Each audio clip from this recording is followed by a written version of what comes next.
இந்த தமிழ்நாட்டுல இருக்கக்கூடிய தமிழர்களுக்கு மட்டும்தான் எங்க அப்பாவோட அருமை தெரியலைங்க. எங்க அப்பா ஜெர்மனி போனாருல, அங்க வெளிநாட்டுல வாழக்கூடிய தமிழர்கள்லாம் ஓடி வந்து அன்பா பூங்கத்தெல்லாம் கொடுத்து வரவேற்றிருக்காங்க. அது மட்டும் இல்லாம அவர்கிட்ட அங்க இருக்கக்கூடிய குழந்தைகள்லாம் ஸ்டாலின் அப்பாவை வரவேற்கிறோம் அப்படின்ற மாதிரி எந்த குழந்தைங்க, ஜெர்மனில இருக்க குழந்தைங்க எங்க அப்பாவை அப்பான்னு கூப்பிடுறாங்க. இது தெரியாம இந்த தமிழ்நாட்டுல இருக்கக்கூடியவங்களா யாருமே அவர் அப்பானே கூப்பிடலையே, அவரா இன்னாத்துக்கு அப்பா அப்பான்னு சொல்லிட்டு சுத்துறாரு அப்படின்னு கேட்டீங்களே, உங்க மூக்கெல்லாம் உடைக்கிற மாதிரி ஒரு சம்பவம் தான் இப்ப நடந்திருக்கு. அதாவது 30ஆம் தேதி இங்க இருந்து வெளிநாடு போயிருக்காரு. எதுக்கு அப்படின்னா, அங்க இருக்கக்கூடிய பல தொழில் நிறுவனங்களை இந்தியாவுக்கு, அதுவும் நம்ம தமிழ்நாட்டுக்கு அழைச்சிட்டு வந்து முதலீடு பண்ணணும், இங்க இருக்கக்கூடிய இளைஞர்களுக்கு வேலை வாய்ப்பு ஏற்படுத்தணும் அப்படின்ற ஒரு நல்ல எண்ணத்துல கிளம்பி போயிருக்காரு. போனவரு தனியா போகாம அவர் மனைவியும் கூப்பிட்டு போயிட்டாரு. அது என்னமோ ஒரு குத்தோன்னு குறை சொல்லிட்டு இருக்கீங்க. அவர் என்ன தொழில் முதலீட்டுக்கா போனாரு, குடும்பத்தோட ஜெர்மனியை சுத்தி பார்க்க போயிருக்காருங்க. ஜெர்மனி போயிட்டு நாளைக்கு எங்கெங்கெல்லாம் போறாரோ, என்னென்னலாம் பண்ண போறாரோ அப்படி இப்படின்னு குறை சொல்றீங்களே. ஒரு நல்ல எண்ணத்துல தனியா போகாம அவங்களையும் கூட்டு போலாமேன்னு போயிருக்காரு.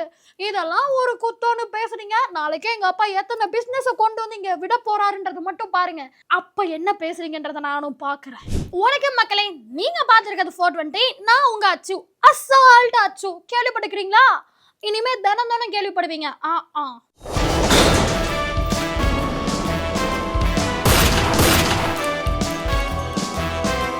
ஜெர்மனி போயிருக்காருல, அங்க இருக்கக்கூடிய தமிழர்கள்லாம் தமிழ் கனவு அப்படின்னு ஒரு ப்ரோக்ராம் ஆர்கனைஸ் பண்ணியிருக்காங்க.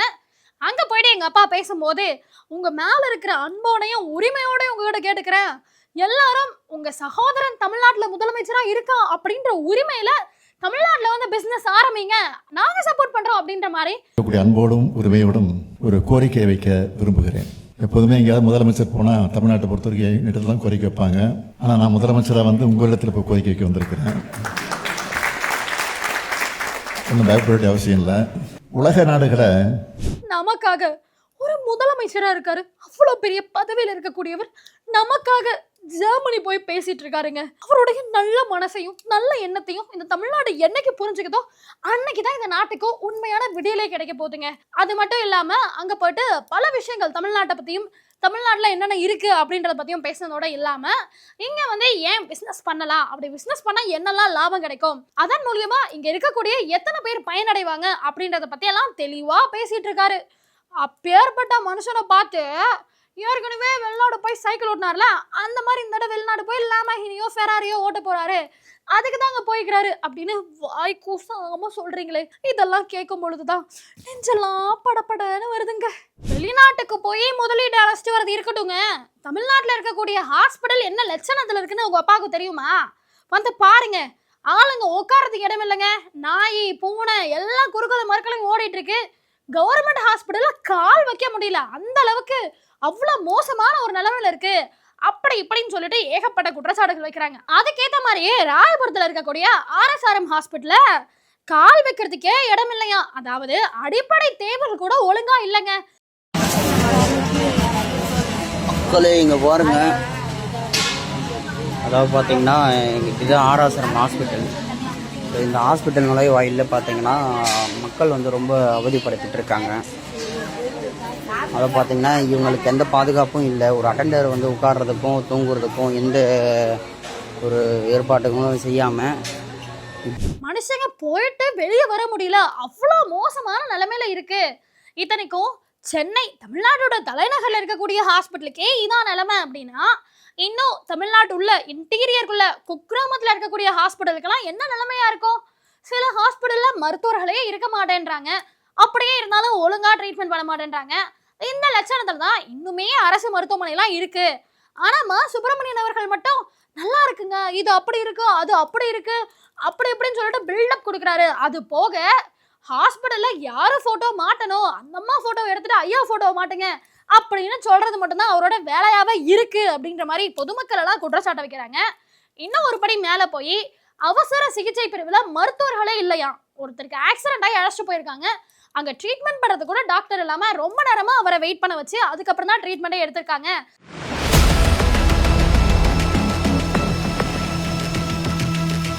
இன்னுமே தமிழ்நாட்டோட பல மருத்துவமனைகள் இந்த லட்சணத்துல தான் இருக்கு அப்படின்னு குற்றச்சாட்டுகள்லாம் வைக்கிறீங்களே, உங்களுக்கு எல்லாம் ஒண்ணே ஒண்ணு மட்டும் சொல்லிக்கிறேன். இந்த உலகத்துல எந்த மூளைக்கு வேணாலும் போங்க, தமிழ்நாட்டுல இருக்கக்கூடிய அரசு மருத்துவமனை அளவுக்கு வேற எங்கேயுமே இருக்காதுங்க. அவ்வளவு தரமான அளவுக்கு சிகிச்சை எல்லாம் கொடுத்துட்டு இருக்காங்க. அப்படி இருந்தும் இப்படியெல்லாம் குறை சொல்றீங்களே, உங்களெல்லாம் ஒண்ணுமே பார்க்காம விட்டா என்னென்ன சொல்லுவீங்க? இன்னைக்கு நம்ம சொல்ல பொக்கே ஆஃப் தி டே யாருக்கு போக போகுது அப்படின்னா, நம்ம நாட்டுக்காக அரும்பாடுபட்டு இன்னைக்கு ஜெர்மனி வரைக்கும் போய் அங்க இருக்கக்கூடிய ஜெர்மனி வாழ் தமிழர்கள் கிட்ட, நான் உங்களோட அண்ணன், எனக்காக வந்து தமிழ்நாட்டுல முதலீடு பண்ணுங்க அப்படின்னு நமக்காகவும் நமக்கு வேலை வாய்ப்பு கிடைக்கணும் அப்படின்ற ஒரே காரணத்துக்காக அங்க போய் மன்றாடி கொண்ட நம்முடைய அப்பா திரு முதல்வர் மு.க. ஸ்டாலின் அவர்களுக்கு தான் பொக்கே கொடுக்க போறோம். அதாவது ஏற்கனவே இந்த மாமழை அப்பாவுக்கா மகனுக்கா அப்படின்ற மாதிரி ஏகப்பட்ட பஞ்சாயத்து போயிட்டு இருக்காரு. அப்பாவை விட்டுட்டு மகன் பொதுக்கூட்டம் நடத்த, மகனை விட்டுட்டு அப்பா பொதுக்கூட்டம் நடத்த, இப்படின்ற மாதிரி ஏகப்பட்ட குளறுபடிகள் இருக்கிற நிலைமையில பாமகவுடைய சட்ட ஒழுங்கு குழு ராமதாஸ் அவர்கள் மேல ஏகப்பட்ட குற்றச்சாட்டுகள் வச்சிருக்காங்க. இந்த குற்றச்சாட்டுகளுக்கெல்லாம் தகுந்த முறையில ஒரு விளக்கம் அளிக்கணும். விளக்கம் அளிக்கல அப்படின்னா இன்னைக்கு பாமகவோட ஒழுங்கு நடவடிக்கை குழு கூட்டம் நடத்த போகுது, அதுல அவருக்கு என்ன தண்டனை கொடுக்கணும் அப்படின்றத முடிவு பண்ணுவோம் அப்படின்ற மாதிரி சொல்லியிருந்தாங்க. இதெல்லாம் அவருக்கு தெரிஞ்சுமே அவர் பதிலே அளிக்கவே இல்லை. அதாவது நேத்திக்குள்ள பதில் அளிக்கணும்னு சொல்லியிருந்தாங்க, அவர் பதிலே அளிக்கல. பதில் அளிக்காம எங்கடா போயிருக்காரு அப்படின்னு பார்த்தா திருவண்ணாமலைக்கு கிரிவலம் போயிருக்காருங்க. அதான் திருவண்ணாமலை போய் அண்ணாமலையாரை சந்திச்சு அவரோட வேண்டுதெல்லாம் வச்சிருக்காரு.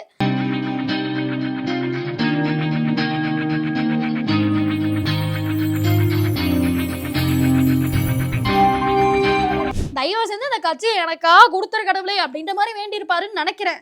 அதனால இன்னைக்கு ராமதாஸ் ஐயாவுடைய தலைமையில ஒரு சட்ட ஒழுங்கு கூட்டம் நடக்க போகுது. இதுல தெரியும் அவர் மேல என்ன மாதிரியான குற்றச்சாட்டுகள்லாம் வச்சிருக்காங்க, அவர் மேல என்ன மாதிரியான நடவடிக்கைகள்லாம் எடுக்க போறாங்கன்னு சொல்லிட்டு. என்னதான் இவங்க இந்த மாதிரி எல்லாம் மாக்குன்னு வேலை செஞ்சாலும் அவரு கட்சி எனக்கு தான், கட்சி தலைவர் நான் தான் அப்படின்ற மாதிரிதான் ஒரு பக்கம் சுத்திட்டு இருக்காரு. பொறுத்திருந்து பார்ப்போம் என்னதான் நடக்குதுன்னு. அன்புமணி அவர்கள் மேலேயே ஒழுங்கு சரியில்லை அப்படின்னு சொல்லிட்டு சொந்த கட்சியே நடவடிக்கை எடுக்க போகுது. ஆனா இவரு எங்க அப்பாவோட ஆட்சியை குறை சொல்றாரு. அதாவது இந்த 4.5 வருஷத்துல திமுக அந்நிய முதலீடு இந்தியா கொண்டு வந்திருக்கேன், அதுவும் குறிப்பா தமிழ்நாடு கொண்டு வந்திருக்கேன், அதன் மூலமா இவ்வளவு லாபம் கிடைச்சிருக்கு, அவ்வளவு செயல் திட்டங்கள்லாம் நடந்திருக்கு அப்படின்னு சொல்றாரே, அதெல்லாம் உண்மையே இல்லைங்க. 100% வெறும் 10% மட்டும்தான் நடந்திருக்கு, மீதி 90% நடக்கவே இல்லை, அம்படும் போய் அப்படின்ற மாதிரி சொல்றாரு. ஐயா உங்களுக்கு ஒண்ணு கேட்டுக்கிறேன், ஆதாரம் இருக்கா? ஆதாரம் இல்லாம இஷ்டத்துக்கு பேசக்கூடாதுங்க. ஏன்னா இந்த வயசுலயும் அரும்பாடுபட்டு ஒரு மனிதர் தமிழ்நாட்டுக்காக தமிழ்நாடு மக்களுக்காக உழைக்கிறாரு அப்படின்னா அது எங்களுடைய அப்பா அவர்கள் மட்டும்தாங்க. அப்படி இருக்கும் பொழுது அவரை பார்த்து வாய்க்கு வந்தபடி எல்லாம் பேசுறீங்களே, இது நியாயமா? இந்த மக்களுக்கு எவ்வளவுதான் நல்லது செஞ்சாலும் எங்க கட்சிக்காரவங்க சரியில்லை, எங்க கட்சி சரியில்லை, எங்க கட்சி அமைச்சர்கள் சரியில்லை, எங்க கட்சி எம்எல்ஏ சரியில்லை அப்படின்னு குறை சொல்றதே வேலையா போச்சுங்க. அப்படி இருக்கும் பொழுது என்னதான் குறை சொன்னாலும் நான் கடமை தவற மாட்டேன், மக்களுக்காக எந்த விதத்துலலாம் உதவ முடியுமோ, எந்த விதத்துலாம் உழைக்க முடியுமோ அந்த விதத்துலலாம் எல்லாமே பண்ணுவேன் அப்படின்னு சொல்லிட்டு அமைச்சர் ஏவாவேலு அவர்கள்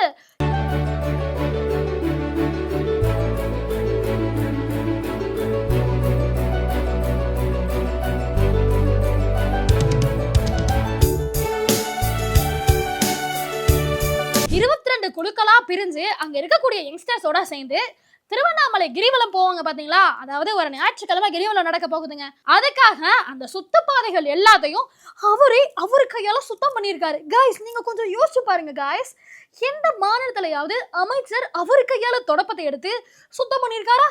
ஆனா நம்ம நாட்டுல இதெல்லாம் நடக்குது. ஆனாலும் எங்க ஆட்சி சரியில்லை, ஆட்சியில இருக்கக்கூடியவங்க சரியில்லைன்னு கோர மட்டும் சொல்றீங்க பாருங்க. இன்னைக்கு நம்ம ஷோல மீம் ஆஃப் தி டே யாருக்கு போகுது அப்படின்னா, கட்சியே யாருக்கு சொந்தம் தெரியல, அதுக்குள்ள அப்பா ஒரு பக்கம் நான் தான் தலைவர்னு சொல்ல, மகன் ஒரு பக்கம் நான் தான் தலைவர்னு சொல்ல, இப்படி மாத்தி மாத்தி போட்டி போட்டுட்டு இருக்கக்கூடிய அன்புமணி அவர்களுக்கும் ராமதாஸ் ஐயா அவர்களுக்கும் தான் மீம் ஆஃப் தி டே கொடுக்க போறோம். தேர்தல் வரப்போகுது அப்படின்றதால எல்லா கட்சி சார்பாகவும் எல்லா கட்சி தலைவர்களும் சுற்றுப்பயணம் ஆரம்பிச்சுட்டாங்க. அப்படி போய் மக்கள் கிட்ட உங்களுடைய குறை என்ன, உங்களுக்கு என்னெல்லாம் வேணும், என்னெல்லாம் வேணாம் அப்படின்ற மாதிரி பல விஷயங்களை கேட்டுட்டு இருக்காங்க. அந்த வகையில நம்முடைய தாவேகா தலைவர் விஜய் அவர்களும் அடுத்த மாசம் சுற்றுப்பயணம் மேற்கொள்ள போறாராம். அதுக்காக ஸ்பெஷலா ஒரு பஸ்ஸை வடிவமைச்சிருக்காங்களாம்.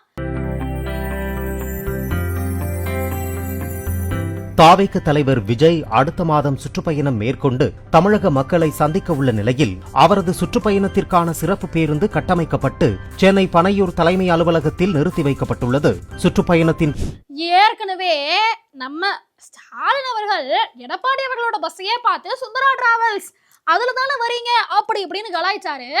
இப்போ தில்ல இருந்தா தாவேக தலைவரை பார்த்து கலாய்க்க சொல்லுங்க அப்படின்னு எதிர்கட்சிக்காரவங்க எல்லாம் கேக்குறாங்க.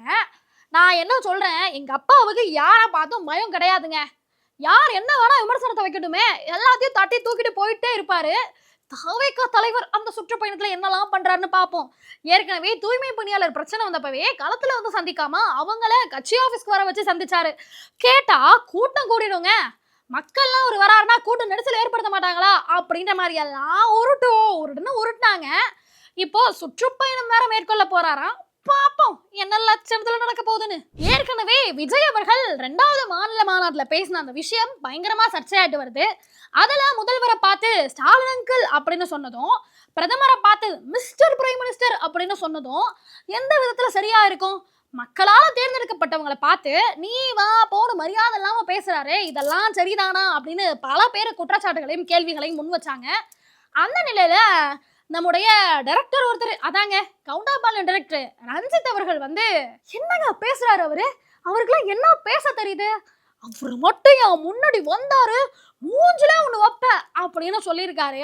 அறிவில்ல அங்கிள்ங்கிற முதல்வர, அறிவில்ல மிஸ்டர் மோடின்னு கை நீட்டி சொடக்கு போட்டு கூப்பிடுற, இதுதான் அரசியல் நாகரிகமா?